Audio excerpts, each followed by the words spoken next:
Hello guys, शुभांगीज ब्लॉग्समध्ये आपल्या सगळ्यांचे पुन्हा एकदा स्वागत आहे.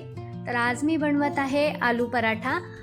त्यासाठी मी बटाटे कुकरमध्ये टाकलेले आहे. कुकरच्या आपल्याला 4 ते 5 शिट्ट्या घ्यायच्या आहेत. मी गॅसवर कुकर ठेवला आहे. तोपर्यंत मी कणिक देखील मळून घेतलेला आहे, जेणेकरून बटाटे शिजतपर्यंत कणिक व्यवस्थित भिजेल. तर आता कुकरच्या 4 ते 5 शिट्ट्या झालेल्या आहेत.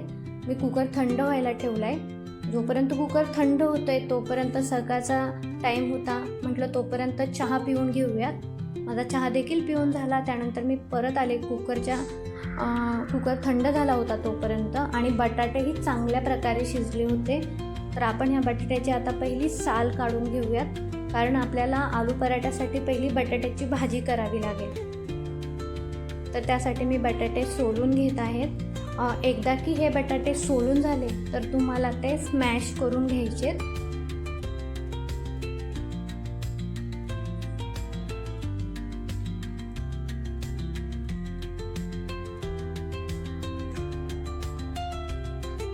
पहा किती छान स्मॅश झालाय बटाटा. आता बटाट्याच्या भाजीसाठी लागणारी कोथिंबीर मी चिरून घेत आहे. ते आपल्याला फोडणीला टाकावी लागेल. थोडीशी कोथिंबीर चिरायची. लसूण देखील सोलून घेत आहे.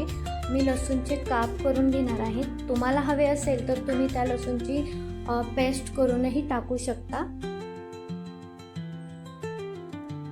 आता मी तेल तापायला ठेवलेलं आहे. तेल तापले, आपण त्यात टाकूया आता फोडणीसाठी मोहरी, थोडेसे जिरे,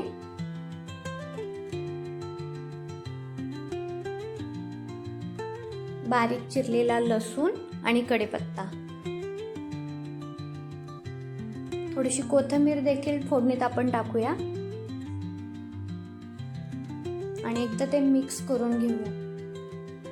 त्यानंतर आपण टाकूया याच्यामध्ये थोडीशी हळद, 1 चमचा लाल तिखट, स्मॅश केलेला बटाटा, आणि तेही मिक्स करून घेऊयात. आता थोडीशी कोथिंबीर टाकूयात वरती, चवीनुसार मीठ, आणि पुन्हा एकदा भाजी आपण हलवून घेऊया, जेणेकरून मीठ आणि मसाले भाजीला योग्य प्रमाणात लागतील. पहा, तर आपली खमंग अशी भाजी रेडी आहे. तर आपण आता तयार करायला घेऊयात पराठे. मी कणिक ऑलरेडी मळलेलंच होतं, ह्या वेळेपर्यंत ते चांगलं भिजलंही असेल.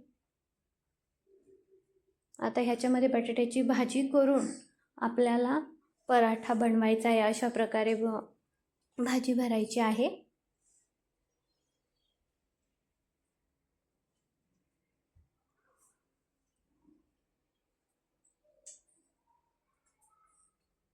आणि आता हा पराठा आपला लाटून झालेला आहे.